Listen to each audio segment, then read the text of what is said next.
അപ്പോൾ ഇന്നത്തെ വീഡിയോയിൽ ഫസ്റ്റ് നമുക്ക് പറയാനുള്ളത് importance of Lewis symbol. Importance of Lewis symbol എന്താണ്? ലൂയിസ് സിമ്പൽ എന്നൊക്കെ നമ്മൾ മുമ്പുള്ള വീഡിയോയിൽ പറഞ്ഞിട്ടുണ്ട്. ഇന്ന് അതിൻ്റെ ഇമ്പോർട്ടൻസ് എന്താണെന്നാണ് പറയാൻ.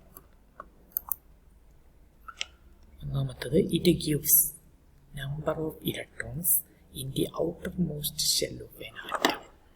ഒരാറ്റത്തിൻ്റെ ഔട്ടർ മോസ്റ്റ് ഷെല്ലിൽ എത്ര ഇലക്ട്രോൺ ഉണ്ട് നമുക്ക് പറയാൻ പറ്റും. അലൂമിനിയം, ഇതിൻ്റെ ലൂയിസ് സിമ്പൽ നമ്മളെങ്ങനെ എഴുതുക? അലൂമിനിയം എന്നുള്ള സിമ്പൽ ചെയ്തും AL ചെയ്തും അതിന് ചുറ്റും 3 ഡോട്ട് ചെയ്തു കേട്ടോ. ആ 3 ഡോട്ട് കണ്ടു കഴിഞ്ഞാൽ നമുക്ക് മനസ്സിലാവും അലൂമിനിയത്തിൻ്റെ ഔട്ടർ മോസ്റ്റ് ഷെൽ, അതായത് ഏറ്റവും പുറത്തുള്ള ഷെല്ലിൽ 3 ഇലക്ട്രോൺ ഉണ്ടെന്ന് മനസ്സിലാവും. അതായത് ഒരു ആറ്റത്തിൻ്റെ ഔട്ടർ മോസ്റ്റ് ഷെല്ലിൽ എത്ര ഇലക്ട്രോൺ എന്ന് അറിയണമെങ്കിൽ എന്ത് ചെയ്താൽ മതി? ആ സിമ്പലിന് ചുറ്റുമുള്ള ഡോട്ട് എത്ര ഉണ്ട് നമ്മൾ എണ്ണിയാൽ മതി. ഓക്കെ. രണ്ടാമത്തത്, വാലൻസി ഓഫ് എൻ ആറ്റം. ഒരാറ്റത്തിൻ്റെ വാലൻസി എത്രയാണെന്ന് നമുക്ക് പറയാൻ പറ്റും. വാലൻസി എന്ന് പറഞ്ഞു കഴിഞ്ഞാൽ ഒരാറ്റം എത്ര ആറ്റവുമായിട്ടാണ് കമ്പൈൻ ചെയ്യുക. ഒരാറ്റം എത്ര ആറ്റവുമായിട്ടാണ് കമ്പൈൻ ചെയ്യുക. അപ്പോൾ അലൂമിനിയം 3 ഹൈഡ്രജനുമായിട്ടാണ് കമ്പൈൻ ചെയ്യുക. അലൂമിനിയം എത്ര ഹൈഡ്രജനുമായി കമ്പൈൻ ചെയ്യുക? AlH3 എന്നാണ് പറയുക. അപ്പോൾ അത് ഈ ലൂയിസ് സിമ്പൽ എന്ന് കിട്ടും. അലൂമിനിയത്തിന് ചുറ്റും 3 ഡോട്ടാണുള്ളത്, 3 ഡോട്ട്. അതുകൊണ്ട് അത് 3 ഹൈഡ്രജനുമായി അല്ലെങ്കിൽ 3 ആറ്റവുമായിട്ടാണ് കമ്പൈൻ ചെയ്യുക. അതേപോലെ മഗ്നീഷ്യത്തിന് ചുറ്റും 2 ഡോട്ടാണുള്ളത്. അതുകൊണ്ട് മഗ്നീഷ്യം 2 ക്ലോറിനുമായിട്ടാണ് റിയാക്ട് ചെയ്യുക കേട്ടോ. മഗ്നീഷ്യം ക്ലോറൈഡ് MgCl2 എന്നാണ്. അതേപോലെ തന്നെ അലൂമിനിയം 3 OHുമായിട്ടാണ് കമ്പൈൻ ചെയ്യുക, 3 OHുമായിട്ട്. കാരണം എന്താണ്? അലൂമിനിയത്തിൽ 3 ഡോട്ടാണുള്ളത് കേട്ടോ. അപ്പോൾ ലൂയിസ് സിമ്പലിൽ നിന്ന് നമുക്ക് ഒരാറ്റം എത്ര ആറ്റവുമായി കമ്പൈൻ ചെയ്യുന്നു എന്നുള്ള ഇൻഫോർമേഷൻ കിട്ടും. അപ്പോൾ കാൽസ്യത്തിൻ്റെ ലൂയിസ് സിമ്പലിൽ 2 ഡോട്ടാണുള്ളത്. അതുകൊണ്ട് 2 OHുമായിട്ടാണ് അത് കമ്പൈൻ ചെയ്യുക. CaOH2 എന്നാണ്. അപ്പോൾ ഈ 2 ഇൻഫോർമേഷൻസാണ് നമുക്ക് പ്രധാനമായും കിട്ടുന്നത്. ഒന്നാമത്തെ എന്താണ്? ഒരാറ്റത്തിൻ്റെ ഔട്ടർ മോസ്റ്റ് ഷെല്ലിൽ എത്ര ഇലക്ട്രോൺ ഉണ്ട്, അതാണ് ഒന്നാമത്. രണ്ടാമത്, വാലൻസി ഓഫ് എൻ ആറ്റം. ഒരാറ്റത്തിൻ്റെ വാലൻസി, അതായത് അത് എത്ര ആറ്റവുമായിട്ടാണ് കമ്പൈൻ ചെയ്യുക, അല്ലെങ്കിൽ ഒരു കെമിക്കൽ റിയാക്ഷനിൽ ഒരു ആറ്റം എത്ര ഇലക്ട്രോൺ കൊടുക്കുക, ആ ഇൻഫോർമേഷനും നമുക്ക് ലൂയിസ് സിമ്പലിൽ നിന്ന് കിട്ടും.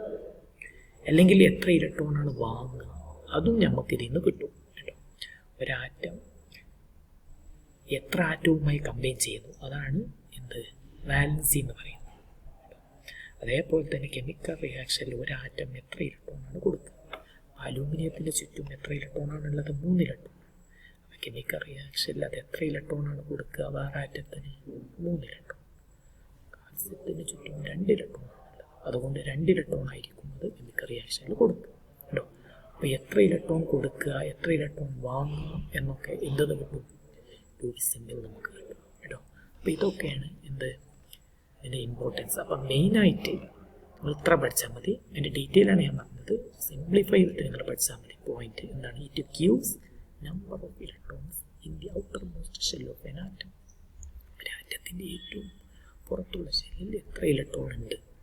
രണ്ടാമത്, ഒരു ആറ്റത്തിൻ്റെ വാലൻസി എത്ര ഉണ്ട്, അതിൻ്റെ കമ്പൈനിങ് കപ്പാസിറ്റി, അത് എത്ര ആറ്റവുമായി കമ്പൈൻ ചെയ്യുന്നു ഉള്ള ഇൻഫോർമേഷനും ഇതിൽ നിന്ന് കിട്ടും. ഓക്കെ. ഇനി നമുക്ക് പഠിക്കാനുള്ളത് കെമിക്കൽ ബോണ്ട്. ഇവിടെ ഞാൻ എഴുതിയിട്ടുണ്ട് കെമിക്കൽ ബോണ്ട്. എന്താണ് കെമിക്കൽ ബോണ്ട് എന്ന് പറഞ്ഞു കഴിഞ്ഞാൽ the force that bind various particles, atom, ion in a molecule together is called chemical bond. അപ്പോൾ എന്താണ് കെമിക്കൽ ബോണ്ട് എന്ന് പറഞ്ഞു കഴിഞ്ഞാൽ, ഇപ്പോൾ സോഡിയം ക്ലോറൈഡ്, ഉപ്പ്, NaCl. അപ്പോൾ സോഡിയത്തിനെയും ക്ലോറിനെയും, സോഡിയം ക്ലോറൈഡ് എടുക്കുകയാണെങ്കിൽ സോഡിയം ക്ലോറിനും എന്തായിരിക്കും? പരസ്പരം ബന്ധത്തിലായിരിക്കും. സോഡിയവും ക്ലോറിനും എന്തായിരിക്കും? പരസ്പരം ഒരു ഫോഴ്സിലായിരിക്കും നിർത്തുക. സോഡിയത്തിൽ നിന്ന് ക്ലോറിനെ നമുക്ക് റിമൂവ് ചെയ്യാൻ കഴിയില്ല കേട്ടോ. അവ തമ്മിൽ എന്താണ്? നല്ലൊരു അട്രാക്റ്റീവ് ഫോഴ്സ്. ഈ ഫോഴ്സിനെ വിളിക്കുന്ന പേരാണ് കെമിക്കൽ ബോണ്ട്. ഒരു മോളിക്യൂളിലെ ആറ്റങ്ങളെ അല്ലെങ്കിൽ അയോണുകളെ ഒരുമിച്ച് നിർത്തുന്ന ഫോഴ്സിനെ വിളിക്കുന്ന പേരാണ് കെമിക്കൽ ബോണ്ട് എന്ന് പറയുന്നത് കേട്ടോ. ഇപ്പോൾ H2 എന്താണ്? 2 ഹൈഡ്രജനാണ്. ഈ 2 ഹൈഡ്രജനെയും ഒരുമിച്ച് നിർത്തുന്ന, അല്ല 2 ഹൈഡ്രജൻ അടുത്ത് നിൽക്കുമ്പോൾ ഒരുമിച്ച് നിൽക്കില്ല. ഒരുമിച്ച് നിർത്തണമെങ്കിൽ എന്ത് ചെയ്യണം? ഒന്നാമത്തെ ഹൈഡ്രജൻ രണ്ടാമത്തെ ഹൈഡ്രജനുമായിട്ട് എന്ത് ചെയ്യണം? ഹൈഡ്രജൻ തമ്മിൽ ഒരു ഫോഴ്സ്. ഈ ഫോഴ്സിനെ വിളിക്കുന്ന പേരാണ് chemical bond. The force that binds various particles. Particle എന്ന് പറഞ്ഞാൽ ആറ്റമാവും കേട്ടോ. ഇപ്പോൾ H2 എന്ന് പറഞ്ഞ മോളിക്യൂളിലെ പാർട്ടിക്കിൾ ഏതാണ്? 2 ഹൈഡ്രജൻ ആറ്റങ്ങളാണ്.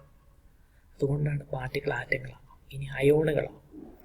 സോഡിയവും ക്ലോറിനും. സോഡിയം ക്ലോറൈഡിൽ എന്താണുള്ളത്? Na+Cl- അയോണുകളാണ്. അപ്പം ഒരു മോളിക്യൂളിലെ ആറ്റങ്ങൾ തമ്മിൽ അല്ലെങ്കിൽ അയോണുകൾ തമ്മിൽ ഒരു ഫോഴ്സ് ഉണ്ടാവും. അതിനെ ഒരുമിച്ച് നിർത്തുന്ന ഒരു ഫോഴ്സ് ഉണ്ടാവും. ആ ഫോഴ്സിനെയാണ് നമ്മൾ വിളിക്കുന്നത് കെമിക്കൽ ബോണ്ട് എന്ന് പറയുന്നത്. ഇനി ക്ലാസിഫിക്കേഷൻ ഓഫ് കെമിക്കൽ ബോണ്ട്. ഏതൊക്കെ ടൈപ്പ് കെമിക്കൽ ബോണ്ട് ഉണ്ട് നമുക്ക് നോക്കാം. ഒന്ന് ബേസ്ഡ് ഓൺ സ്ട്രെങ്ത്. സ്ട്രെങ്ത്തിനനുസരിച്ച്, ബേസ്ഡ് ഓൺ സ്ട്രെങ്ത്, അതായത് ഈ ഫോഴ്സ് എത്രത്തോളം ഉണ്ട് അതിനനുസരിച്ച് ഉള്ളൊരു ക്ലാസിഫിക്കേഷൻ. അപ്പോൾ കെമിക്കൽ ബോണ്ട് 2 ടൈപ്പ് ക്ലാസിഫിക്കേഷനാണ് ഉള്ളത്. ഒന്ന് എത്രത്തോളം സ്ട്രോങ് ആണ് എന്നതിനെ അടിസ്ഥാനമാക്കി, based on strength. Based on strength. First strong chemical bond. അപ്പോൾ സ്ട്രെങ്ത്തിനനുസരിച്ച് 2ആയി തിരിച്ചിട്ടിട്ട് 2ആയി ക്ലാസിഫൈ ചെയ്യാം. ഒന്ന് സ്ട്രോങ് കെമിക്കൽ ബോണ്ട്. അതിന് എക്സാമ്പിളാണെന്ത്? Ionic bond, covalent bond, coordinate bond. ഇതൊക്കെ എന്താണ്? സ്ട്രോങ് കോവാലന്റ് ബോണ്ടാണ്. അപ്പോൾ കെമിക്കൽ ബോണ്ട് സ്ട്രെങ്ത്തിനനുസരിച്ച് 2ആയി ക്ലാസിഫൈ ചെയ്തിട്ടുണ്ട്. ഒന്ന് വെരി സ്ട്രോങ് ആയിട്ടുള്ളത്. അതിന് എക്സാമ്പിളാണ് അയോണിക്, കോവാലന്റ്, കോർഡിനേറ്റ്. ഇനി വീക്ക് കെമിക്കൽ ബോണ്ട് ഉണ്ട്. അതിന് എക്സാമ്പിളാണ് എന്താണ്? വാണ്ടർവാൾ ബോണ്ട്, അതേപോലെ ഹൈഡ്രജൻ ബോണ്ട്. വാണ്ടർവാൾ ബോണ്ടും ഹൈഡ്രജൻ ബോണ്ടും. അപ്പോൾ ഹൈഡ്രജൻ ബോണ്ടും വാണ്ടർവാൾ ബോണ്ടും അല്ലെങ്കിൽ വാണ്ടർവാൾ ഫോഴ്സ് എന്ന് പറയും. ഇതെന്താണ്? വീക്ക് കെമിക്കൽ ബോണ്ടിന് എക്സാമ്പിളാണ്. ഓക്കെ, ബാക്കി നമുക്ക് അടുത്ത ക്ലാസ്സിൽ